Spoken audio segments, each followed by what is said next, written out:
I'm going to go ahead and get started. So good morning, everyone. Welcome to our crochet workshop. My name is Christine Muir. I'm the community librarian at Cary Library.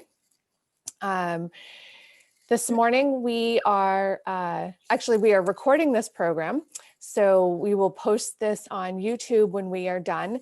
I will be spotlighting the work area, so the recording will not capture your individual cameras. If you ask a question, it will capture the audio, but we do record these so that you can go back and re-watch it if you wanted to try something again. I'll be sharing that link in a follow-up email, and Julia has also created a couple of video tutorials for different aspects of this project, so those will also go on our YouTube channel, or I'll send the link to you. We like to thank the foundation for sponsoring all of our programming at Cary Library. Everything we do would not be possible without their support, so we appreciate all the people who've donated to that organization.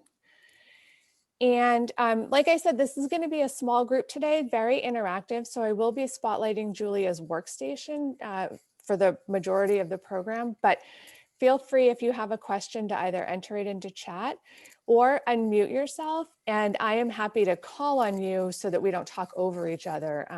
One of the challenges of Zoom sometimes is if two people speak at the same time, you don't really hear either of them.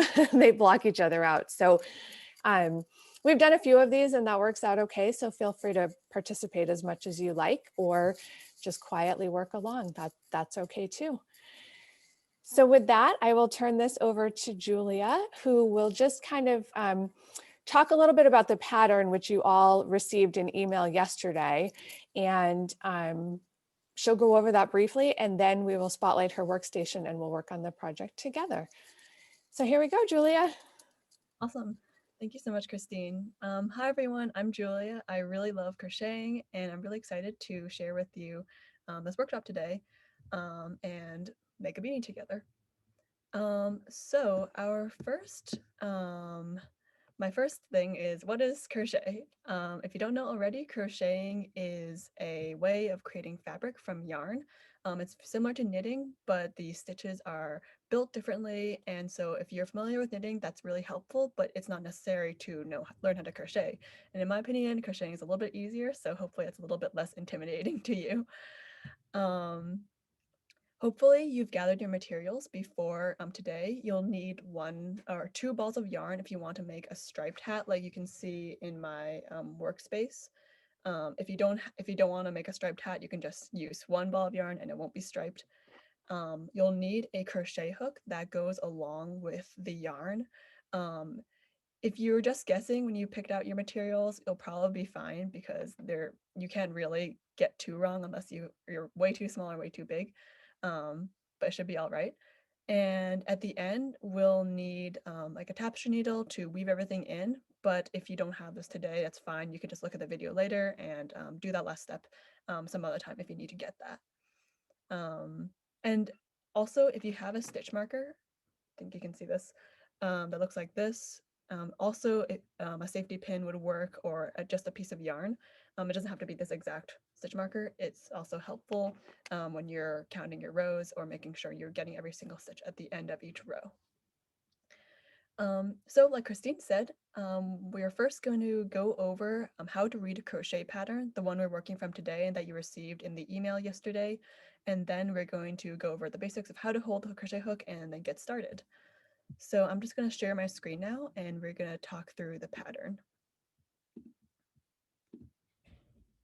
Okay, so hopefully everyone should be able to see my screen, and this is the pattern that you received in the email yesterday.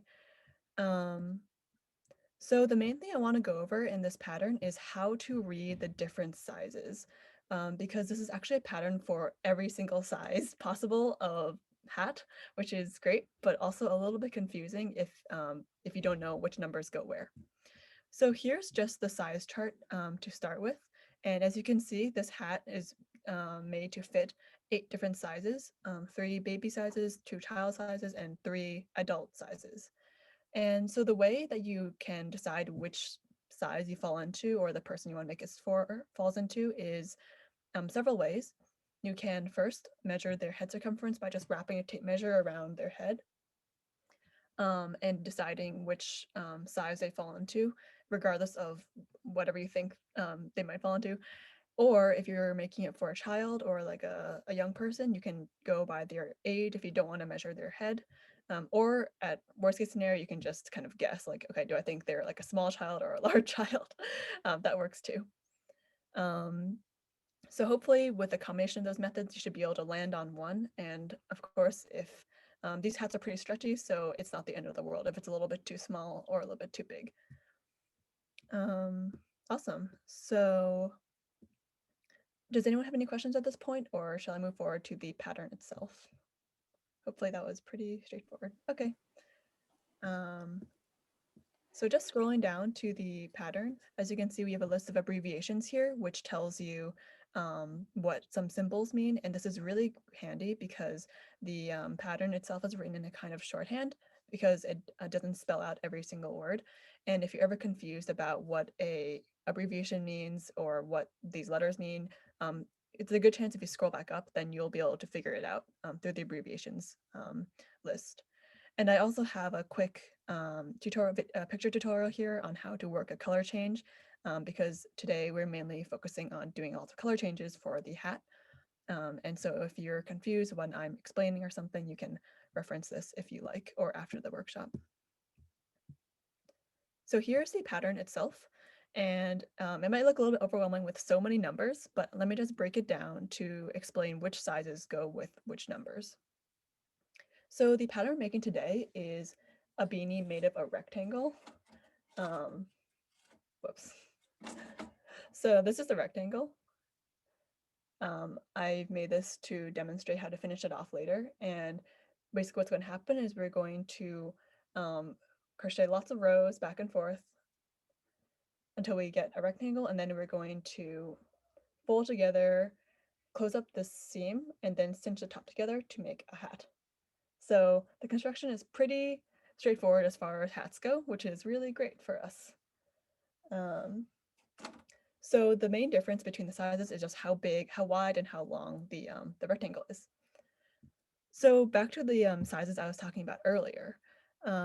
So remember we had 8 different sizes. Here on the document, you can see each size represented on the pattern. So we have 1, 2, 3, 4, 5, 6, 7, and 8 sizes.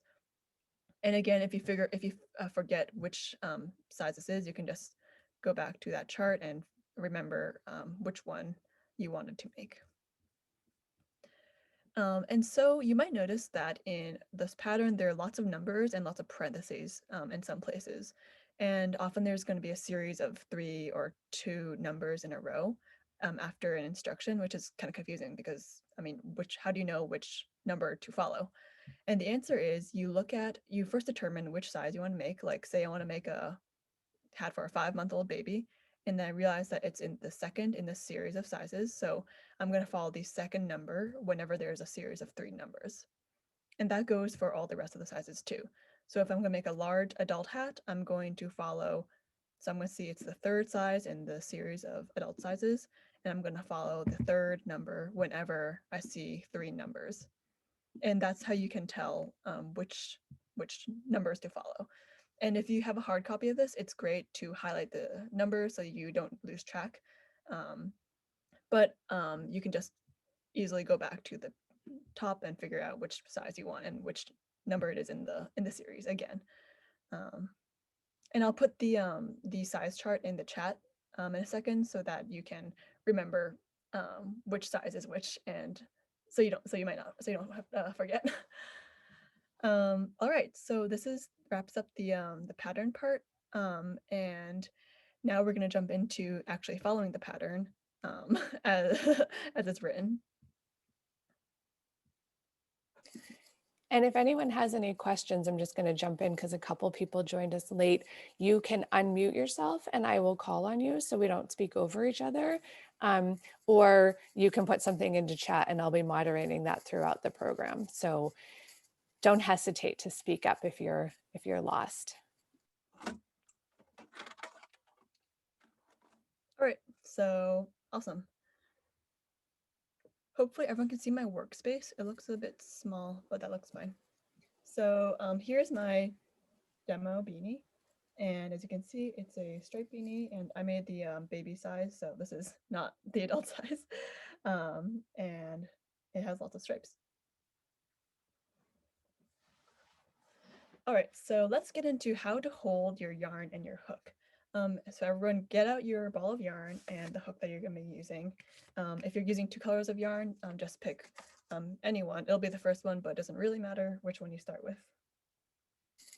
And Julia, let's do this the same way we did the last time. We'll demonstrate something 1 or 2 times, and then unless everybody needs to see it again, we're going to go to the next step just to get people started on the main piece of the pattern. And then we can come back to help anybody who's having a little bit of trouble. In our last workshop, we had somebody really struggle with the chain stitch.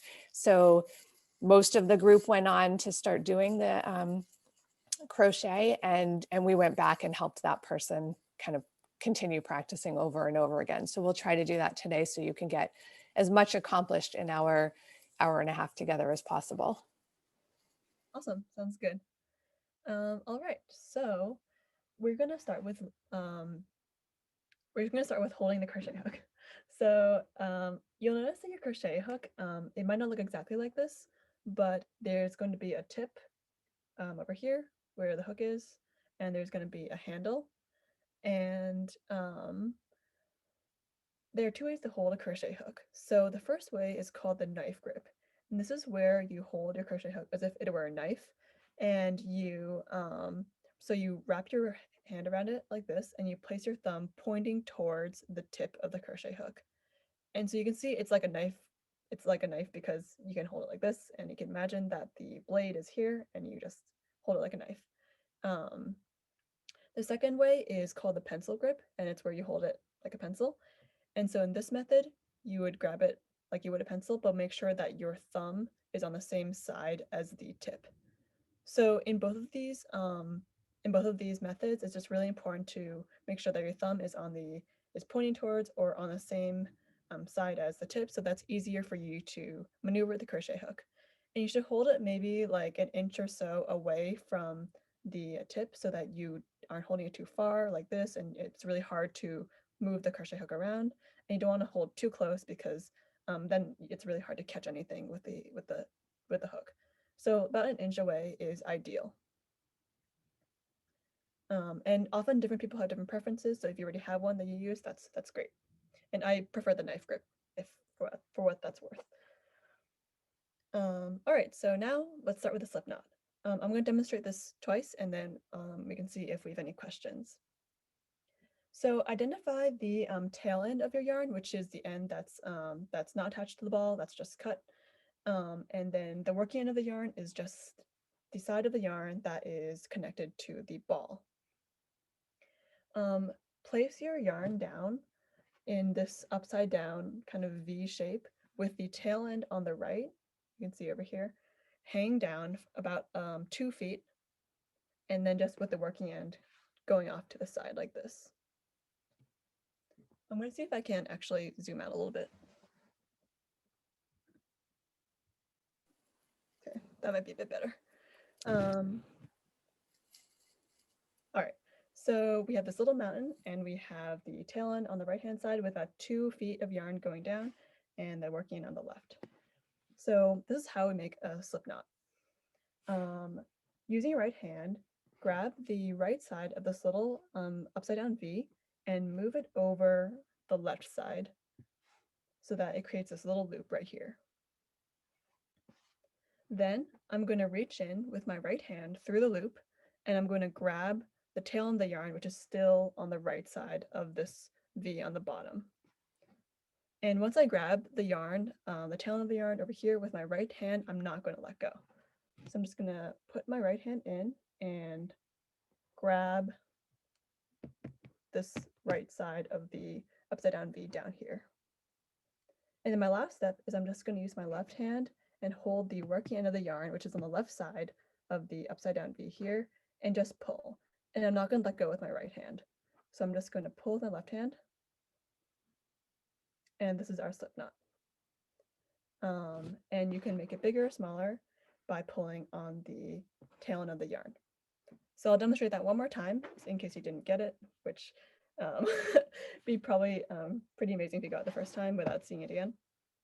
So we have our upside down V with the tail end on the right hand side with 2 feet, and so it looks like like a little mountain. And I'm just going to move the right side, the right leg of the V over the left leg just by picking it up and dropping it on the other side. And so now we have a little loop on the top with this still an upside down V on the bottom. And you'll notice that the right leg of the upside down V is still the tail end, and this is still the working end of the yarn. Working end meaning attached to the ball. So what I'm gonna do is I'm going to reach in through the loop with my right hand, and I'm gonna grab this right piece of yarn over here. So I'm gonna reach in and just grab it. And I don't have to pull it through or anything, I'm just gonna hold on to that. And I'm not gonna let go. So that our next step, which is I'm going to grab the left side of the yarn. So this is the working end of the yarn. I'm gonna grab it with my left hand, and I'm gonna pull on it. And while I pull on it with my left hand, I'm not gonna let go with my right hand. So here we go.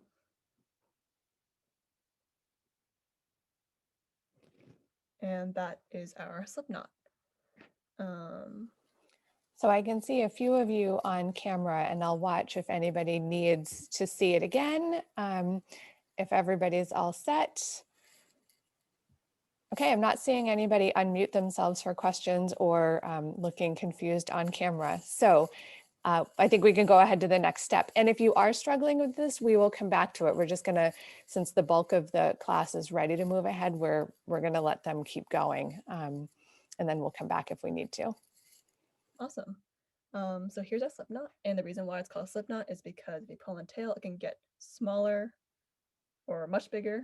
And actually, if you pull it all the way, then it will just disappear, which is helpful if you think you messed up or something. All right, so I'm just gonna remake my slip knot really quickly.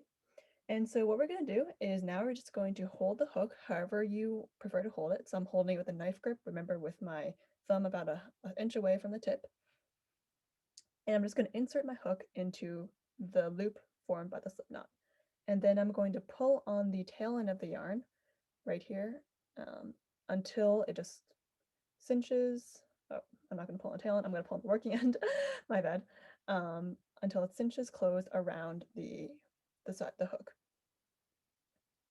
And you just want to make sure that the slip knot is pretty tight all the time when it's on your hooks so that it doesn't come loose and fall off or something like that. So now that we have a slip knot on our hook, I'm just going to go over quickly how to hold the yarn in your left hand if you don't know already. So there are a few methods to hold the yarn. One of the methods is to wrap the yarn around your pinky a couple times. So I wrapped around twice, I think. And then going under your fourth and third fingers, like this, and then over your pointer finger. And if you feel like, and the idea is that the section of yarn between your left hand and your hook should be a little bit tight. So this is known as tension, and you don't want your tension to be too loose or too tight.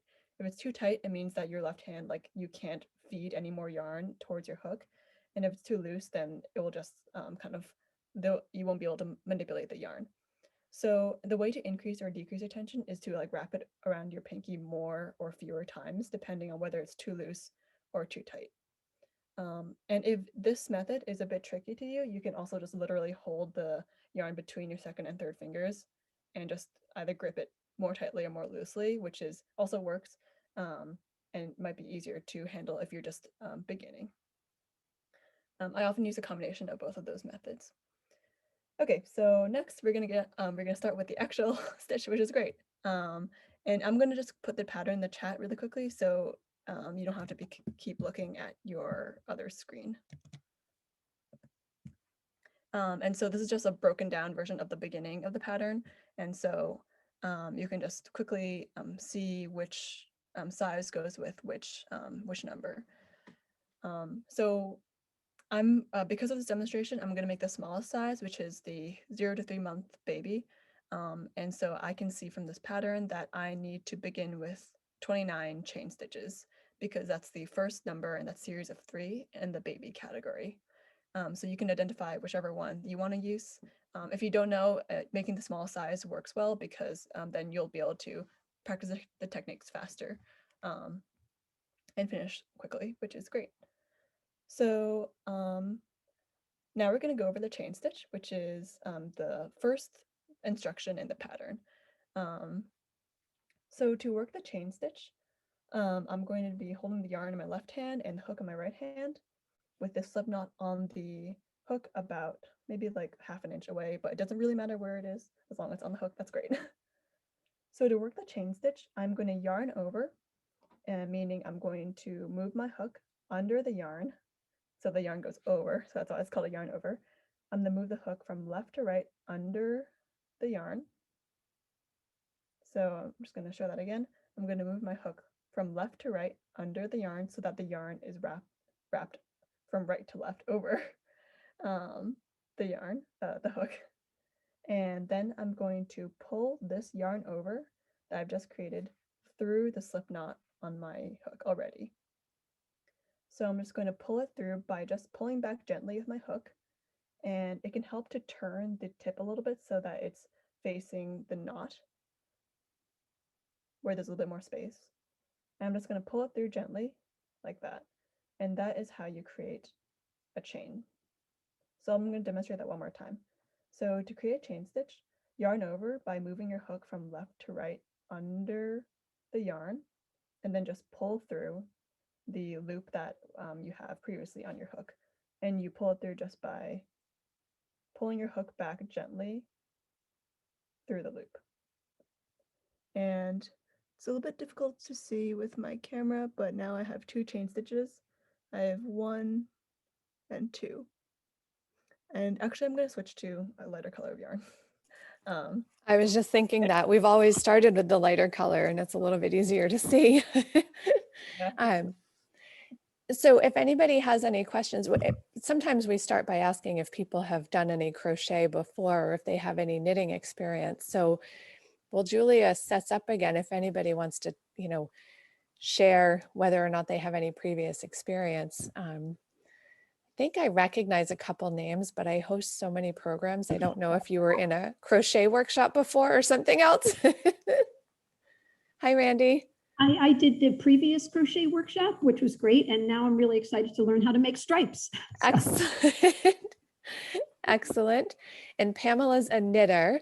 So that's helpful, but it is a very different way of thinking about the project. Julia, do you want to, oh, there, now everybody can see the stitches. Okay. Yeah. So let's see. It's kind of difficult to see, but let me just make a few more chains so you can see what they actually look like. So each chain looks like a little, like a V. So this is one, and then this is another one, and here's another one. And so you can identify those on your own work, hopefully, to see whether you're doing it correctly. And all together looks kind of like a little braid put together. So if anyone's having trouble with the chain, I guess now would be a good time to ask some questions before we move on to the next step. Yep. And the chain stitch is kind of the foundation for every crochet piece. You always start, like in knitting, you cast on. So this is the equivalent of that. Depending on how many you need for each pattern, feel free to go ahead and chain the number of stitches that you need.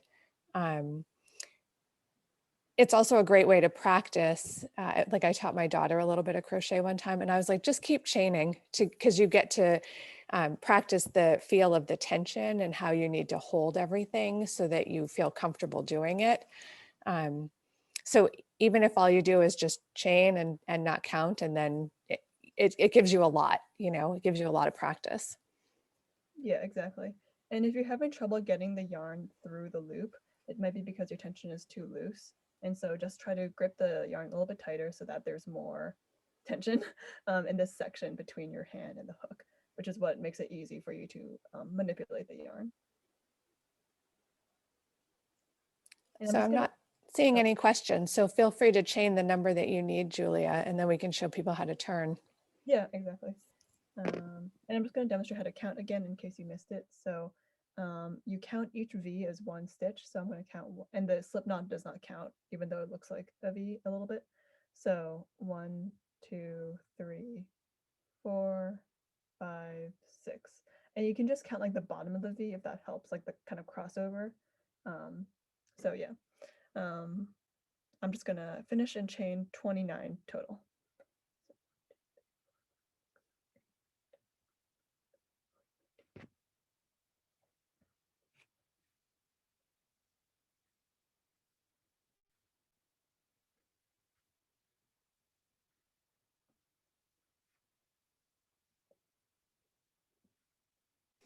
And again, at any point, if you have any questions, you can unmute yourselves and I can see that, and then I can call on you so we know to hear your question. But I'm not seeing any. Looks like everybody's doing okay still.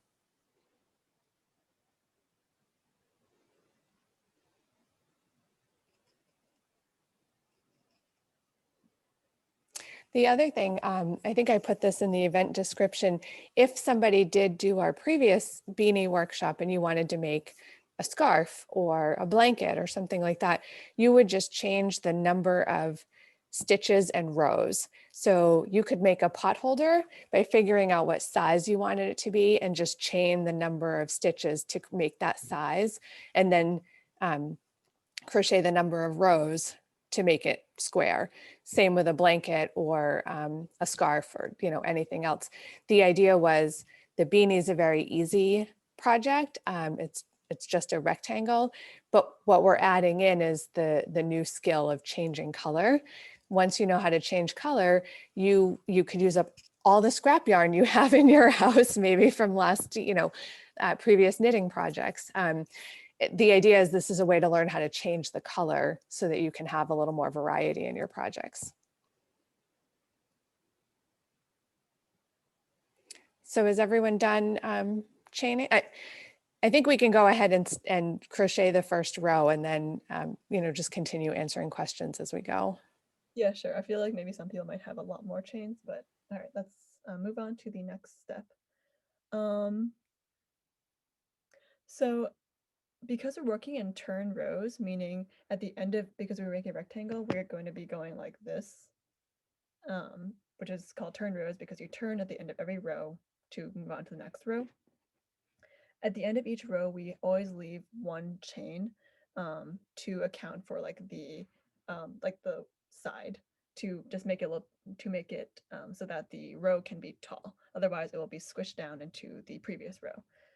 So this is why when we turn, we're going to either chain one or skip a chain at the beginning. So because we've just made a row of chains, we're going to begin the next row in the second chain from the hook. And you can just count, that's one chain and that's the second chain, the second little V from the hook. And what we're going to do in the second chain is we're going to work the stitch that this entire rectangle is made out of, which is a half double crochet stitch. And once you learn this half double crochet stitch, it's going to be just the same stitch over and over up until the end of the rectangle. So this is how you work a half double crochet stitch, and I'll demonstrate it twice, like we said. So to work the stitch, you're going to begin with a yarn over, just like the chain, kind of like the chain stitch. So before we even insert it into the chain, the place we're going to work the stitch into, we're going to yarn over by moving the hook from left to right under the working end of the yarn. So now I've just yarned over, and then I'm going to insert my hook into the second chain from the hook, like for the reasons that I described earlier. So I'm just going to insert it through. It doesn't really matter where it goes, as long as it just goes through, that's good enough. And you can just work it through with your fingers a little bit if you need to. And then once we've inserted our yarn into the chain, I'm going to yarn over one more time, like this. I'm just going to move my hook under, from left to right, under the yarn, so that there's this little crossover bit. And then I'm going to pull this yarn over through only the chain. So that's just the next loop and not all of them. So I'm just going to pull this yarn over through this next loop right here.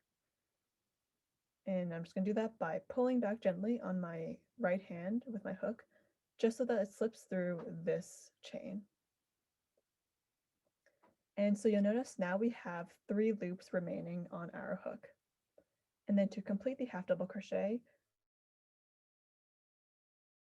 one more time, and then pull through all 3 loops. Oh, did I just freeze? No, I still hear you and Oh, see great. you. Yep. I froze for myself. Okay, so yeah, so we're here and we just yarn over one more time, and we have 3 loops remaining on our hooks. So you just pull this last yarn over through all 3 remaining loops. And that is a half double crochet stitch. And I'll just do that one more time because that's a lot of steps. And also after the first, after you skip the first chain, you don't have to skip any more chains. You just work into every single chain after that. So to begin, you yarn over, and then you insert your hook into the chain you're working into. And then you yarn over again and pull through just the next loop on your hook. So I'm going to yarn over and pull through only this next loop right here. And then the last step is to yarn over one more time and then pull through all 3 remaining loops. And that's our second half double crochet. And you can see that you can count the stitches because on the top, there's the same V that we saw before with the chain. And if there are any questions now, I can take them, and I'll also just keep demonstrating it so that you can see it again. While I'm watching to see if anyone unmutes or puts something into chat, I'm just going to mention that sometimes you'll see in a pattern to go through, oh, now I forget how it's worded. Sometimes they say back loop only, and sometimes both loops. I rarely see front loop only. If you ever see that, what we're doing here today is going through the back loop. And it just creates a different image. It's just like the difference between knitting and purling. You know, it's it just creates a slightly different texture. But I just thought I'd point that out in case you feel adventurous enough to look at a pattern on your own. Yeah, I'll explain the back loop when we turn again. So that's Okay. because when you're working actually into 2 loops, because in Okay. the chain, 2 loops. In the chain, you just do the one. Yeah, but thanks for pointing that out. So you can see that each half double crochet looks like there's a little knot, and so they're kind of a lot of individual knots all stacked together like that. And if you look on top, there's that same repeating V pattern that we saw that looks just like the chain stitches, and that's how you count the stitches as well.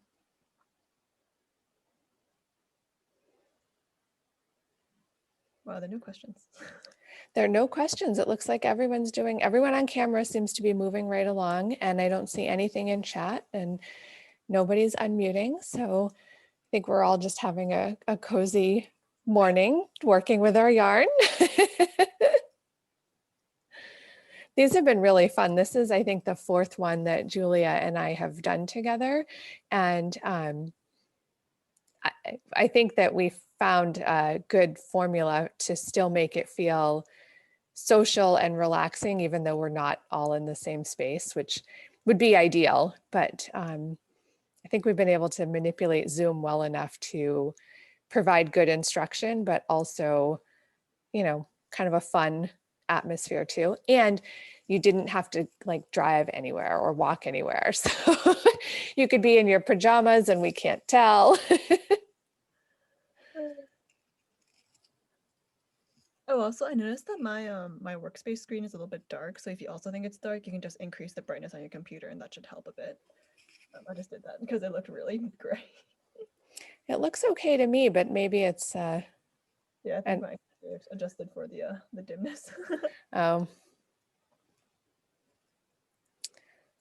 And so if you're comfortable doing this, just keep going along. Julia's going to finish this row and then we'll show you the turning again to get the hang of that.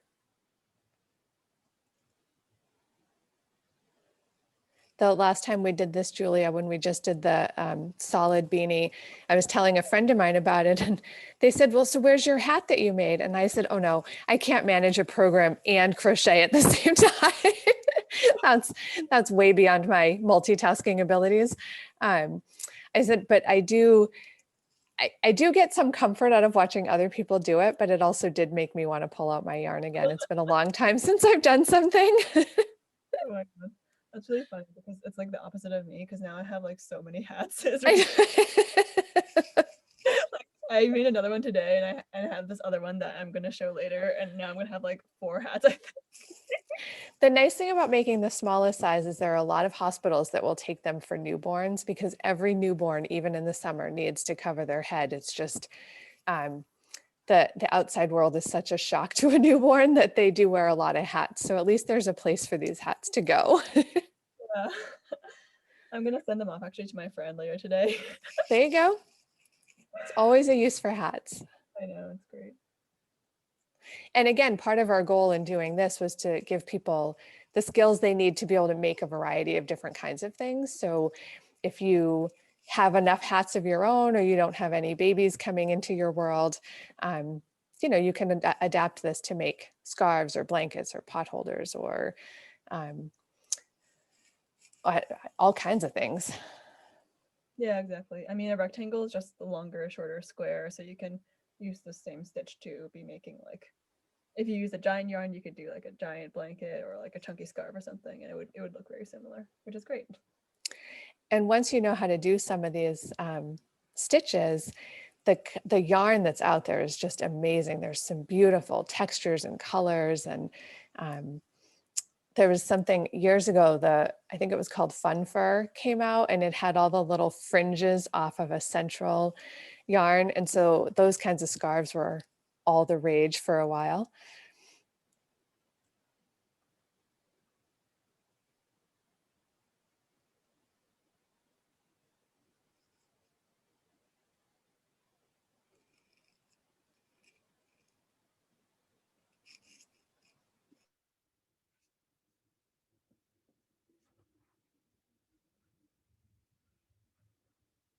So I've just finished the first row of my beanie rectangle, and as you can see, it looks kind of like this with the yarn on the left hand side and just lots of like a whole row of little knots. And the reason why crochet is one of the reasons why crochet is different from knitting is because crochet, the stitches are made out of like little knots, which makes the fabric much thicker. So knit sweaters are really like thin and flexible, but crochet sweaters tend to be like a bit more chunky and thick because the fundamental building blocks are a little bit different. But they both kind of make very similar projects that you can make crochet sweaters and crochet hats. So it's kind of interesting how 2 different fiber crafts kind of come together to make very similar projects.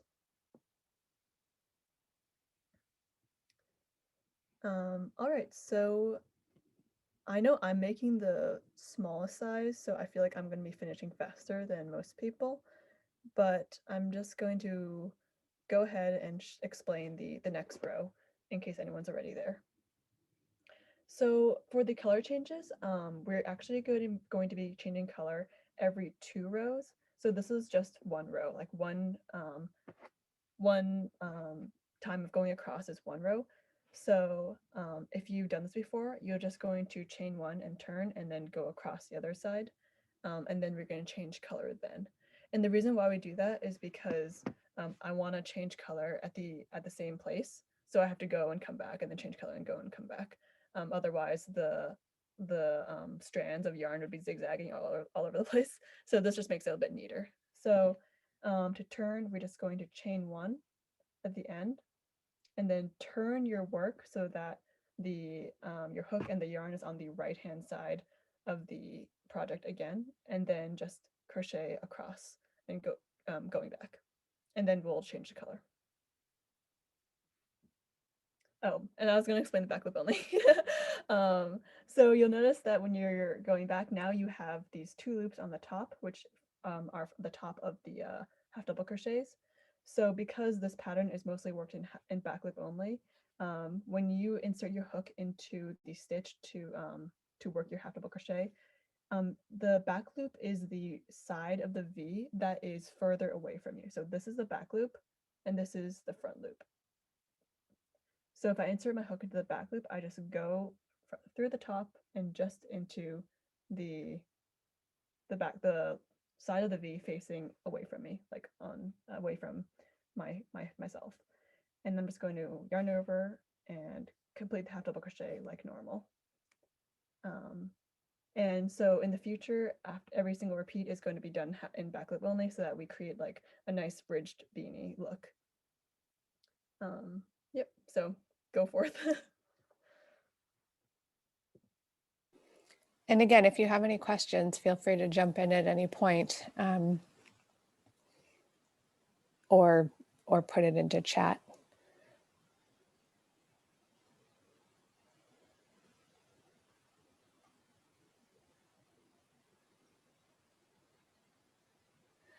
I will also say, when I send out the link to this recording and the recordings Julia made for a couple of specific elements of the project, I'm also going to include a link to a survey that we send out after all of our programs. You can answer anonymously. We just like to know what you think about the program you attended and what else you'd like to see us offer. So with news about the vaccines coming out, we are starting to think about when in several months we might be able to be in person again, or whether we can do some continue virtual programming or offer some combination, some kind of hybrid. So if you have any thoughts about that, what you'd like to see in person or hybrid or remain virtual, feel free to enter that into the survey as well. And if you'd like a response on any feedback that you give us, you can include your email address on the survey so we can get back to you if you'd like us to.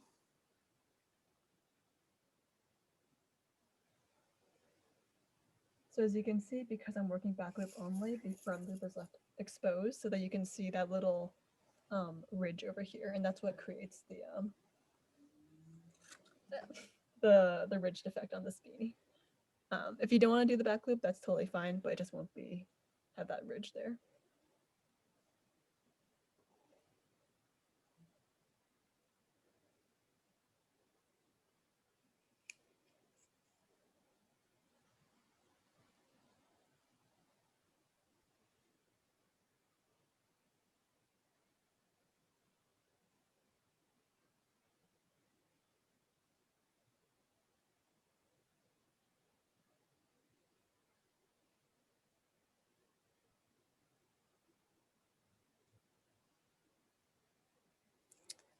Everybody doing okay?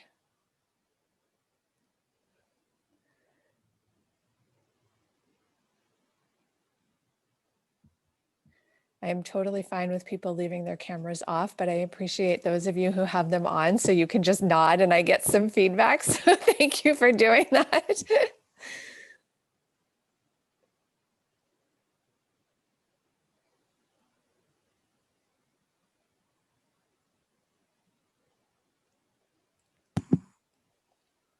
Randy.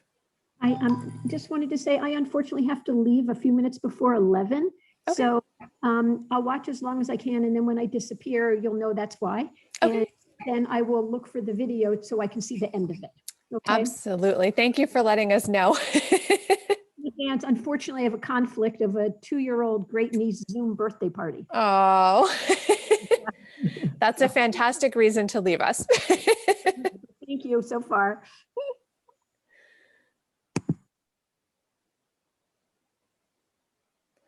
It's amazing how much we've all transitioned our lives to be online and how much conflict we now have in scheduling.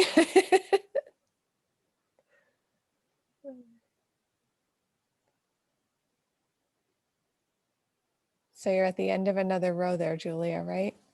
Yep.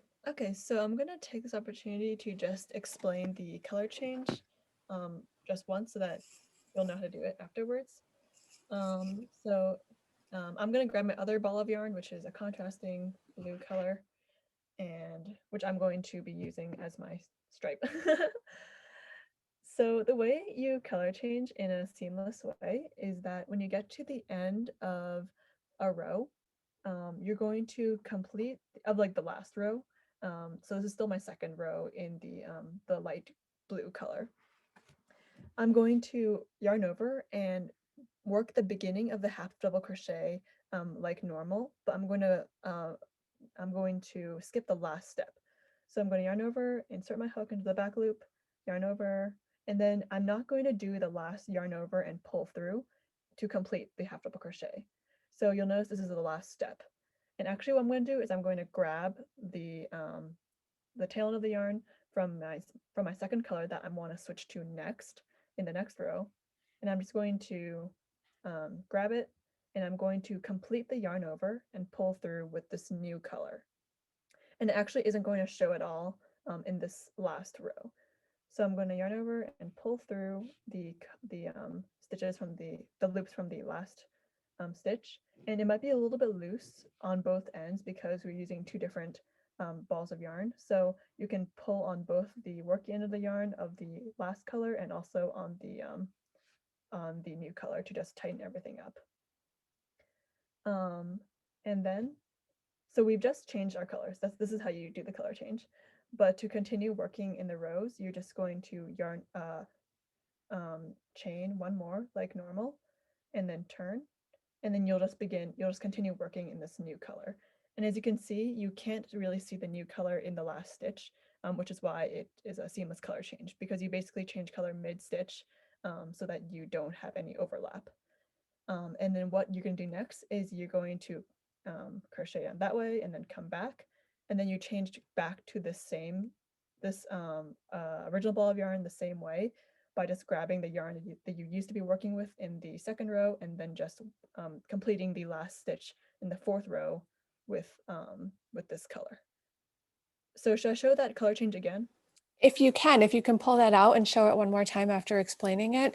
So, and I want to clarify for people, it's before you do the last stitch in the last row, this is where you start the color change. Yep. So this is me in the second to last stitch of the second row, because we change colors every 2 rows. So I'm about to change colors. I'm like, okay, I need to switch to this new dark blue color. So I'm going to begin working the last stitch in the second row. So I'm going to start the half double crochet like normal, but before whereas normally I just yarn over and pull through. This time, because I'm changing colors, I'm not going to yarn over and pull through with the old color. I'm going to just get the tail end of the yarn of the new color, and leaving maybe like a foot or so, I can just hold this new yarn, and I'm holding it just by holding it against the project I have. I'm just going to yarn over and pull through the loops of this last stitch, and completing the half double crochet using the new color instead of the old color. And you can see by just completing the half double crochet stitch there, I've completed the last stitch, and I've changed my color without actually showing the old color in the second row. It And actually is as easy as you think.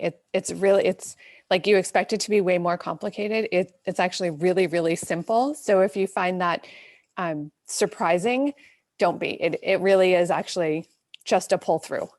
yeah, exactly. And then I'm just going to continue working my rows like normal by just chaining one and turning, and then I'm just going to keep working across. And the trick with changing colors repeatedly like this is that I'll show you when I finish my next 2 rows, but we're just going to keep carrying the same piece of yarn throughout so that it will be very unobtrusive. As you can see on this rectangle, I've changed color many times, and so every time I change color, I just carry the yarn from the last color change over, so that I just have these little floats on the bottom, and we won't see those once we flip the brim up and everything, but it's really unobtrusive, and you don't really see like huge zigzagging floats along the back like you might if we changed every row. I was going to ask about that. I'll let you do your 2 stitches in the darker color so that people can see the change again. But I was going to ask about whether or not you cut the original color and then start again. So I'm curious to see how you carry the yarn over the other color. Yeah, so you're going to be connected to actually both of the balls of yarn while you're working for most of the hat. So don't cut any yarn, and unless you're never going to use it again. And it might be a little bit hard if you're working like out of a bag or something. So just try to keep them separate and don't get them tangled up. But yeah, I'll show it after I finish the next 2 rows. Yeah. It probably saves a little bit of yarn not to have to cut it and restart. You know, I think you can go through a lot of yarn by having all those tails going from, you know, one color to the next or Well, one that's row to the next. annoying. I'm sorry? It's also really annoying if you have to cut the yarn every time.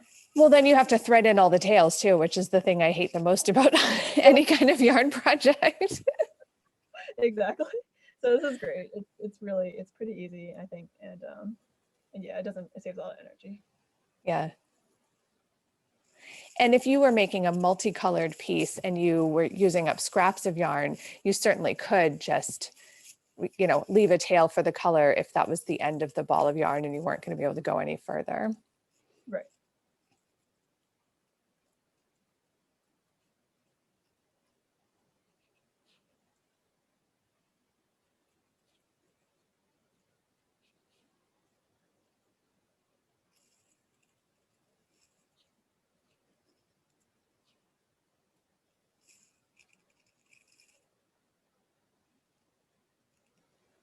Did you just choose to do 2 rows in each color, Julia, just because like there's not a specific reason for doing a certain number of rows? I did because so remember I was talking about the floats. So if we change color at the end of every 2 rows, then the floats only go along the side. Yep. If I change color every row, it would zigzag across. I mean, it would make it like a bit thicker, and I can make sure that it was on the inside, but it just seems a little less neat to me. Yep. And it might be hard to control, so that's why I'm just doing every 2 rows. So then it's the color changes are just carried neatly along the side like that. Okay. But that's another fun way that people can kind of play around with it. You could experiment with doing 4 rows of one color and 2 of the other, or, you know, varying the stripes, if you will.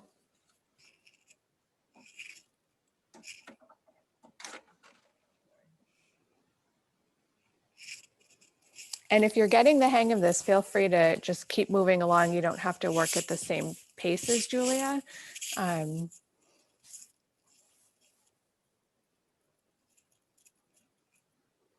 With our last workshop, I said to people, if you finished your hat after the program and you wanted to send us a picture, you can email us at Carrie Programs, which is where your survey and video links will come from. So you can just reply to that email if you want to show us anything you've created.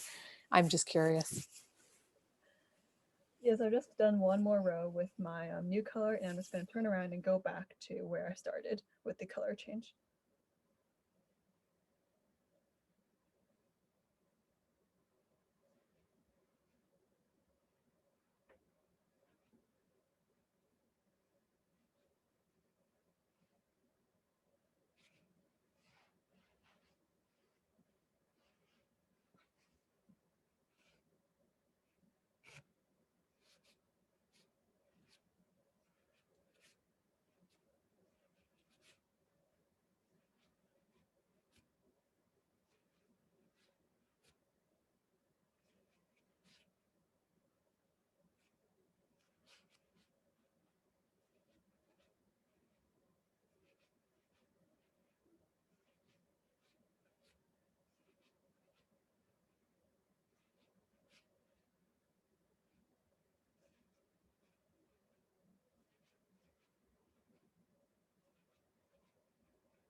Okay, so I'm just gonna show the color change one more time. So I've just done 2 rows in my new color. So I've gone across and I've come back, and I'm about to work my last stitch. So I'm going to begin the last stitch like normal and go in the back loop and pull up. And then when I have to switch to my new color, I'm just going to grab the original color that I had that was already attached to the second row. So as you can see, because we changed colors at row 2, I dropped the light color yarn and picked up my dark color yarn, which you can see both of hanging out over here. So I'm just going to grab the yarn that's already attached to the second row, and I'm just going to carry it up and complete my half double crochet using this new color, which is already attached conveniently to my project. So I'm just going to yarn over and pull through. And as you can see, it's created this little float here, which comes from the yarn just being not securely attached to the entire project. And if you pull really tight, it might, the float will get smaller, which will cinch your beanie shut, which we don't want. So just make sure it's loose and that it's stretchy so that it doesn't make the side contract too much. But otherwise, it's almost the same as when you first did your color change. And then we're going to continue the color change like normal by chaining 1 and turning. And as you can see, now we have this little float that I showed you in my rectangle that I made for demonstration purposes. And then you're just going to keep going like normal, and eventually you'll just have lots of alternating little floats whenever you change color. And just make sure that the floats aren't too tight by just pulling on them a little bit like this. I was going to ask about that, about how tight you pull the float, because I could see where the instinct would be to pull it tight and not think about how much tension to leave in there. So you just want it to kind of match the natural tension of the other 2 rows that are in between, right? You don't want to pull it too tight or leave it too loose, leave too much of a gap. So yeah, just make sure that if you pull your work, this doesn't hinder you from stretching it, but also it doesn't like make it too stretchy, if that makes sense. Well, and tension is the thing that takes a little bit of practice with knitting and with crochet.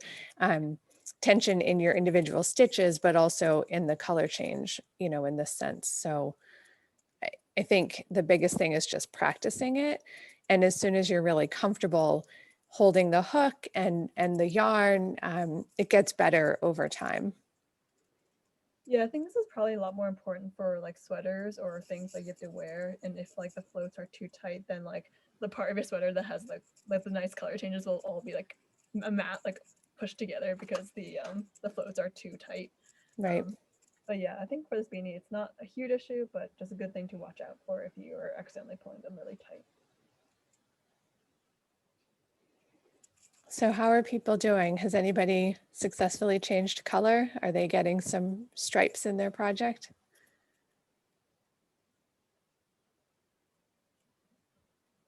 Still practicing.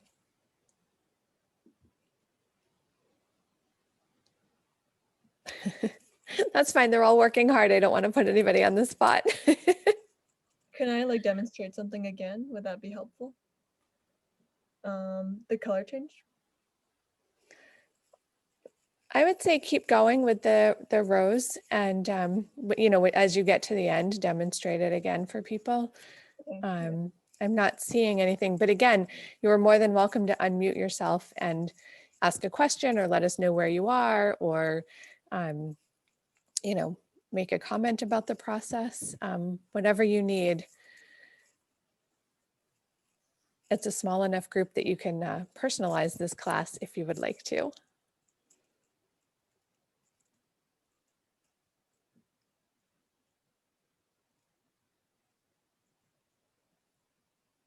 So Pamela is struggling with getting the tension right. Yeah. Julia, do you have any tricks for tension? Especially, I don't know if you used to knit, Julia, or if you do any knitting, but making that transition from knitting to crochet, and with the tension, any suggestions? Yeah, I feel like the main thing is just holding the yarn so that it's not too tight or too loose. If you already knit, then that's great because you already know how to hold the yarn. And I think something that is helpful is like if you're pulling it through, and I just try not to pull too tightly, because it can be, if you, it can be tempting to just pull it really tight, but that actually doesn't really produce the most even fabric. And so I tend to just pull it through more loosely, so that I just meet enough resistance when I pull through, if that makes sense. And I don't yank it too hard or leave loops like hanging out because it's so loose. Does that help at all? Is there something specific that you are struggling with that I can maybe address? No, it's just finding the right, I'm a knitter, so I'm just used to holding the yarn differently and then just finding the right tension, because I end up having trouble pulling through the hook, getting the hook through because it's either too tight. So it's just going to take me a lot of practice to get the tension right.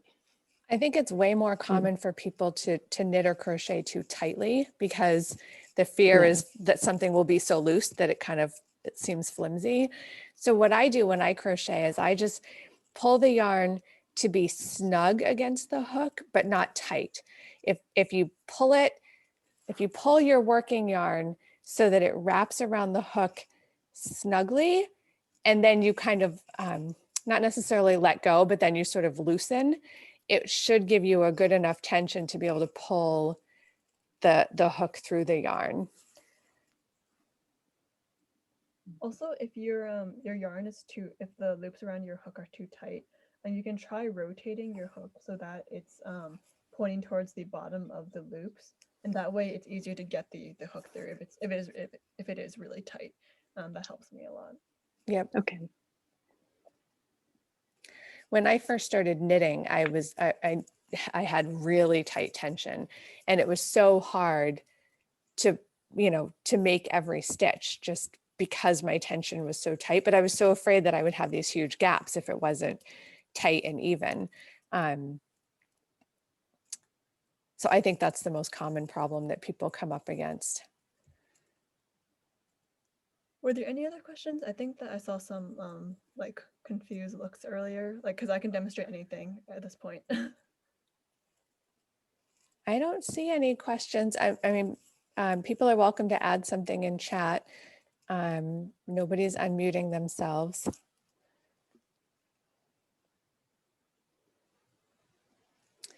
I would say we could, give it, we want to make sure we have enough time to show you the finishing technique for the beanie. But feel free to let us know, where we can help you along the way before we show that. Sylvia just unmuted herself. Do you have a question? Well, I'm not sure that I'm always picking up all the little V's, and because I'm very new at this. So is there a trick to know, like make sure you're not skipping one? Because again, I don't know if it's a question of tension, but sometimes I have holes and I wonder if I missed one of those V's or if it's just that it's too loose. I don't know if that's clear what I was trying to say. I can definitely try to address that. So one thing that you might notice is that as you're crocheting, there might be this giant like loop thing on Yeah. the. So this is actually just the stitch that you just worked into. Okay. But you should not work into this hole. This actually is a really good indicator of telling you, okay, I just worked into the stitch. I'm going to move on to the next one.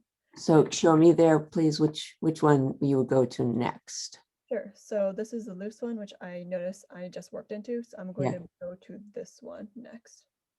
Okay. So I think I'm skipping them sometimes. Skipping these ones. Yeah. So Julia, maybe show how to count at the end of a row also, because Sylvia, maybe if we do a count, you can see if your current stitch count matches the chain that you created at the beginning. Okay. Thank you. So each stitch is made up of a little sideways V. Mm-hmm. The V's are pointing towards the left. So you might get a little confused because looks like there's another set of V's along the side, but these are pointing to the right. So you want the ones where they're pointed like that way. They're like little arrows going to the left.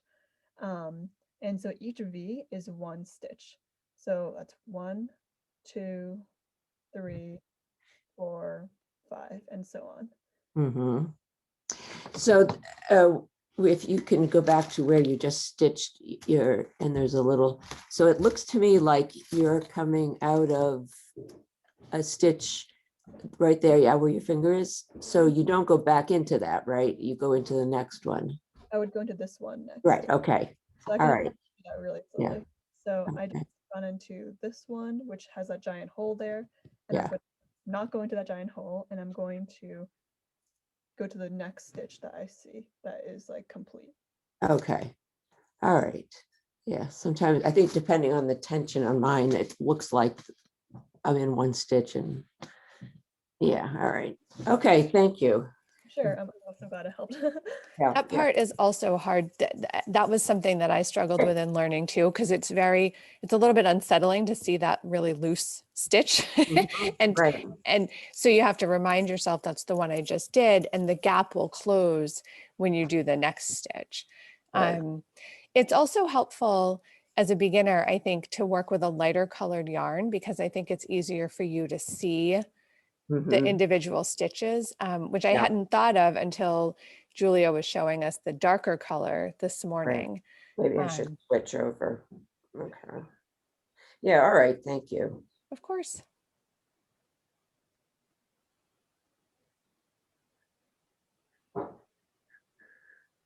It's definitely a learning process. And, our goal is to give you a comfort level to keep practicing and keep working with it. Great. It's good. It's just this part is a lot easier to do in person than Yes, yeah. absolutely.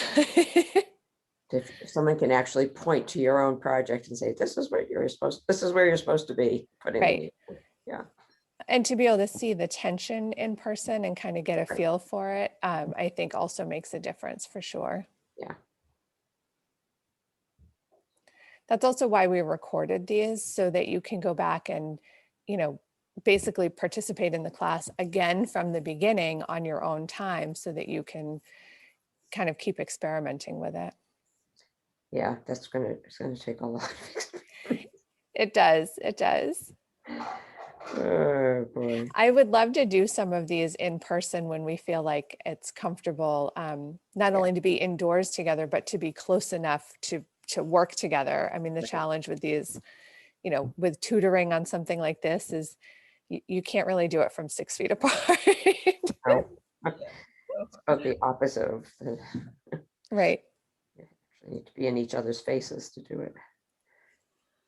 So I'm about to demonstrate the color change again. If anyone needed to see that, were there any specific questions, or I'll just go ahead and do it. All I right. don't see any other questions. So I would say if you want to do one more color change, and then, I think people know at this point that at any time they can unmute themselves, and we're happy to take questions and comments. Yep. So this is the last V in my previous row. I know I have one stitch left, and so to work my color change, I'm going to yarn over and then insert my hook into the back loop, and then yarn over again and pull through the nearest loop to work the beginning of the half double crochet. And then to work the color change, I'm going to pick up the dark color, the dark blue that I have hanging from my product already, like it's already in the back there. And I'm just going to grab it and then use that yarn to work the last yarn over and pull through. So I'm just going to do that. So yarn over and pull through. And again, I want to make sure my floats aren't tight like this. I'm going to just make sure that I can stretch it out. And then I'm going to chain one, turn.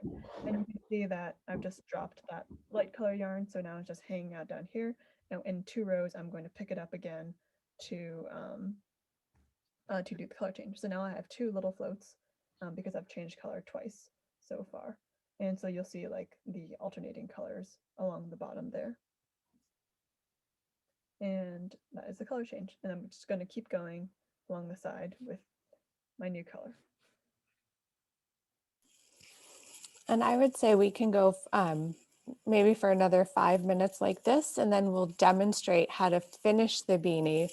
I don't expect that any of you are ready to finish your beanie, but we will demonstrate it just partly to have it in the recording so that if you do this on your own, you can pause the recording here.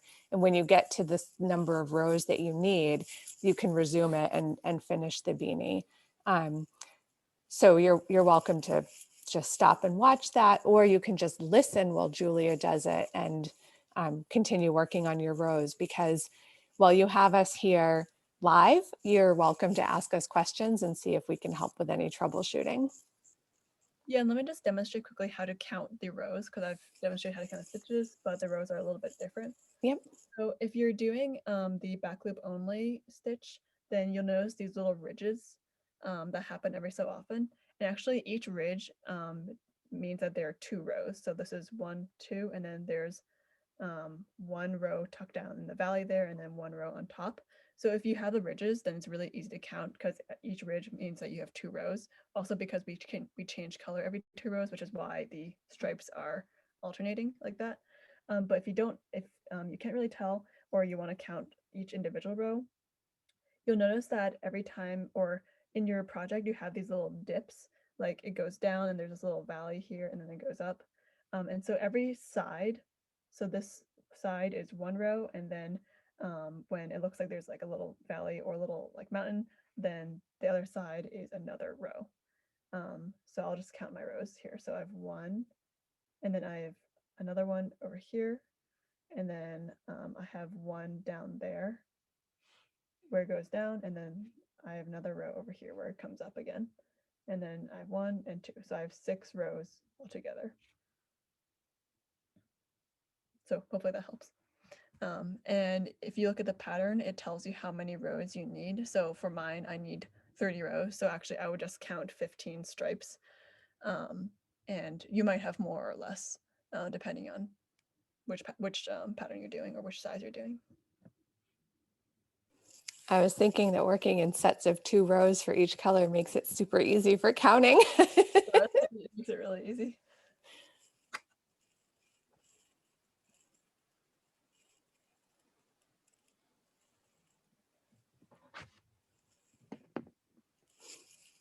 And we didn't really use the stitch markers in this project, Julia. I can't remember if we did that, if we used them in the last beanie, but when you're turning rows like this, it's a little bit less critical to have the stitch counter, am I right? Or the stitch marker?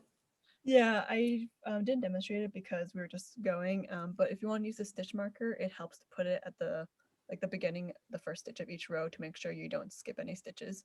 So that could also help. And in lieu of a stitch marker, you can also just use a safety pin, or pull a piece of yarn through the first stitch. And that would also have the same effect. That might be helpful for people who are still getting used to counting the stitches and knowing when they've hit the end of each row for sure. I mean, the more you do it, the easier it is to see that you're at the end of the row. But that may not be a bad aid for some people. Right. So should I begin demonstrating the finishing off part? Yeah, why don't we demonstrate the finishing off, and then that'll give us plenty of time to still answer any questions that people have about changing the color or just general crochet skills. Yeah, sure. Okay, so this is the my rectangle for the baby hat that I was like the same size I was working on earlier. So as you can see, this is a very small rectangle, but if you have the adult size, then it might be a very much larger rectangle, like twice the size or something. And it will look like this, and with all the little floats on the side, as you can see. And so there were 2 colors, right? And so I cut the last color at the last color change I did, because I knew I wasn't going to use it anymore. And that's how you get rid of the other ball of yarn. And so I have this alternating colors, and I have my 1 ball of yarn still connected to the last row. And so the way we're going to seam up the side of the beanie is we're just going to fold it in half, so that your working end of the yarn, which is still right here, is on the right side, if we were to work to the left, because we always crochet from right to left. So that's why we need a loop to be on the right. And basically what we're going to do is we're going to crochet through both of the rows, both of the sides of the rectangle to seam up the side. And we're going to do that with a slip stitch, which is a different stitch, but very similar to the half double crochet stitch we just learned. So to work the slip stitch through the two sides of the rectangle, I'm just going to insert my hook into the first stitch and then just work through the stitch of this row that's closest to me, and also through the row on the other side. So I'll just demonstrate that. So I'm just going to go through the stitch of this side of the rectangle facing me, and I'm also going to go through the stitch in the other side. And for the seaming, it doesn't have to be super exact because we just want to crochet through the rows, the two sides. So if you don't know exactly which hole to go into, then that's all right. I'm just going to go through. And so the slip stitch is you just insert your hook through wherever you're going to be crocheting through. You yarn over and pull through both sides of the rectangle, and then also through the original loop on your hook. And then we've just joined the first stitch. And I'm just going to keep doing that along the side. So I'm going to insert my hook through both sides of the rectangle, pull through all three loops or sides of the rectangle, and just do that so that it's connected. And again, like I said, it's really inexact because your edges may not match up perfectly, or maybe you can't really find the exact loop. So as long as you just keep yarning over and pulling through all three stitches or loops on your hook, then you'll be okay. And I'm just going to keep going all along the side. And just keep an eye that the ends on your left side don't get too far apart from each other, so that you end at the same, like there's a lot of give in that yarn, so you can make them match up. But I was wondering, yeah, if you could connect them in some way so that you end up together. That's a smart idea. So you can safety pin them together, and yeah. Oh, I am not going through the back loop. I'm just going through the entire stitch. And it doesn't really matter however you do it. You can do that if you like, but the main purpose is just to connect the sides. So it's not like to look nice or anything, because it's just going to be a seam, and you can't even really see the result. So I think it helps to do these kinds of workshops because there's actually a lot of forgiveness in some of this stuff, but you need somebody to tell you that it's okay, that it doesn't look perfect. There's not an exactness to seaming, especially for something like a cap. I think when you get into making something like a sweater that's more fitted and the shape matters more, then precision is more important. But for something like this, you're really just creating the function of keeping it together. yeah, exactly. And also, if for some reason you lost a few stitches along the way and the top of your rectangle is a bit smaller than the bottom, then it's okay to skip a few stitches here and there, because we're essentially just kind of like sewing it together with our crochet hook is what we're doing. So I mean, you can also sew it if you wanted to, but this is a bit easier, I think. So I'm almost done. And then our next step is after we have seamed together the sides of our rectangle, is we're just going to cinch the top with a tapestry needle. And after this, I'm going to cut the yarn so that I don't have to crochet anymore. And I'm just gonna take that. And Pamela asked, are you going through the back loop?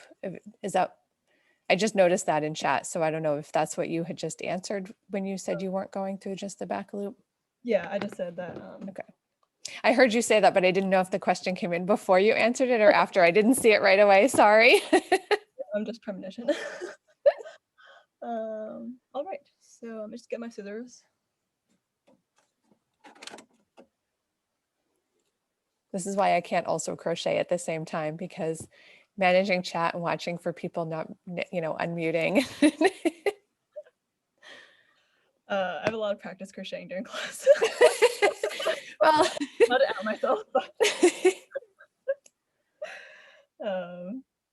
yep, lots of Zoom happening over here. All right, so I've just finished crocheting through both sides of a rectangle. As you can see, it's created this seam, so they're all joined together. And what I'm going to do to finish off the rest of the hat is I'm going to cut the yarn maybe like 3 feet out or something. It's better to cut a longer length than a shorter length because you can't put yarn back, but you can cut yarn away. So I'm going to leave maybe like 3 or 4 feet to do the cinching up of the hat. So I'm just going to cut it. And then to ensure that the yarn doesn't, to ensure that the stitches don't come apart, I'm going to pull this loop out, which my crochet hook was in. Just going to pull it out all the way. And then after that, I cannot undo any of my crochet stitches anymore. All right. So the last step, which is the cinching, is I'm going to grab a tapestry needle. A tapestry needle is just a needle that has a really big eye and is really blunt, which is used for yarn. It's also called a yarn needle. And this is just so that we can sew with our yarn. And I'm going to thread the eye of the needle. I'm just going to wrap my yarn over it and then push it through.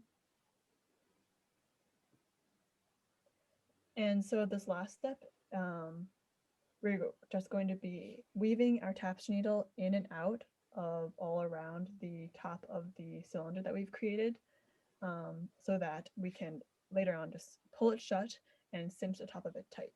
And again, for this step, it doesn't have to be exact at all. We just really need to go around with the needle, and that's the main reason why we're doing this. So I'm gonna insert my tapestry needle about every maybe 2 rows or so, and I'm just gonna go into the top of the cylinder, and it doesn't really matter exactly where you put the needle or whether you're going into like this stitch or that stitch. It's all fine.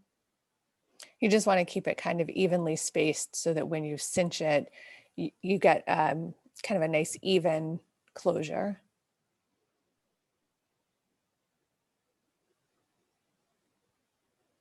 Okay. Yeah. So as you can see, I'm kind of just going in and out, and I'll pull it out, pull the yarn through, and you can see I've gone maybe every 2 rows or so. I've woven my needle in and out. So I'm gonna go in and then come In out. sewing, this is called a running stitch because then it lets you gather the pieces. Exactly. In the same way like we were doing now, we're kind of gathering the top of it. Right. My mother sewed a lot when I was growing up. She sewed and she knit. And so I have a lot of parallels to draw from. She'd be Wow. so happy to know that I'm using it. That's so funny. I know. It's funny though, she sewed and she knit, she made my wedding dress. Like she's very, very talented. But she wanted to learn quilting and she was afraid to learn. And I said, I'll go to a class with you. I didn't even know how to thread a sewing machine. And I said, I'll go with you. We'll figure it out. So now she makes beautiful quilts too. Oh my God, that's so funny. All right, so I've just gone around the top, and I'm just going to, and I've gone back to the beginning where I first thread the needle. So I'm just going to pull with my right hand, and that just cinch the top shut. And as you can see, because it's so loose, I can pull it out if I want to, but I'm just going to cinch it tight. And then to secure the top of the hat like this, I'm just going to insert my needle through the top several times to just really secure everything. And I'm going to pull it really tight to make sure that the top of the hat doesn't like accidentally come undone or something. And then you'll just be wearing a cylinder, which would be kind of awkward. Or your would be. It would sort of defeat the point. Yeah, a little bit. So I'm just going to keep going across and just sewing so that it doesn't come apart. And if you wanted to add a pom-pom just to, decorate the top a little bit, would you do that at this point after you've cinched it all closed? Would you use the leftover yarn there to attach a pom-pom? Well, I'm going to flip it inside out first. So Oh, okay. not yet, but soon. Okay. I forgot about that step. Oh yeah, no problem. It's because this part doesn't really look super great, and it doesn't look like a super finished hat. But after you've gone through the top a couple times and feel like it's not going to come apart if you just like pull on it, then you can just tie a knot, a really secure knot, to secure it tightly. And I'm just going to cut the yarn now because now we're done sewing and everything. And these little ends we can weave in at any point, and I'll weave them in a second. But the main last step is I'm just going to flip it inside out so that the top of the hat looks like this, and it's not the part that's all sewn together. And then I can either keep the after I weave the ends in, I can either keep the hat like this, or I can flip the brim up a bit, and we have the finished hat. And I realized I left the floats on the outside this time by accident because I didn't, I started on the wrong side. But if you want to make sure this is hidden, you just cinch the hat together at this point instead of that point, and then it will be hidden. So you would just do the cinching at the end where you have the floats as opposed to the other end. Exactly, yeah. Okay. And, right, so now I have lots and lots of hats. So this is my demonstration. So does anybody have any questions about any piece of this? I know that you did not get to practice the cinching part. Maybe Yeah. Julia, maybe we should have a class in like a month where we just say to everybody, come with your finished rectangle and we'll all do the cinching together. Yeah, ideally that would be great. But I did make a really a much better video than what I just demonstrated of me cinching the hat together, and Christine's gonna set that out today, I think. Yes. And so I also have a really good video of the color change. So hopefully with all those resources, and it's like nicely edited and the quality is way better than this camera. Yeah. So you'll be able to follow those, and it's very short, so you don't have to watch the whole 1 hour or a half recording to get it. Right. Yeah. I don't expect anyone to have memorized what I did just in 5 minutes. That's like a bit much. When my mom said she wanted to learn quilting, we found a class and it said quilt in a day. And I remember we got like 5 hours into it and I was like, we're never going to finish this today. And the instructor said, no, we didn't expect you to. And I was like, but you called it quilt in a day. I thought I was going to go home with a quilt. So yeah, so I had a little bit to learn there, but so I know you didn't get to finish your beanie today necessarily, but hopefully you got enough practice that you feel comfortable picking it up. It's a great thing to do when you're watching TV or listening to an audiobook or riding in the car if you have someplace to go. It's kind of a nice hobby to always have available to you. So we do have a minute if there are any last minute questions. Thank you, Pamela. I'm glad you learned something from this. So we're very happy that you all joined us today. I will be sending out the recording from this class and the tutorials that Julia created, so you can watch those at your leisure. I'll be sending those from the Carry Programs email, so if you have any other questions or feedback, you're welcome to respond to that message, and I will get it that way and get back to you. And I thank you very much for joining us today, and I hope you get to enjoy the rest of your afternoon. It's chilly, but the sun is out, so that's an upside. Julia, thank you again for doing this class. I think you do a great job teaching people things, so we're happy to have had you again. Thank you, and thank you all for joining me. Enjoy the rest of your day, everyone.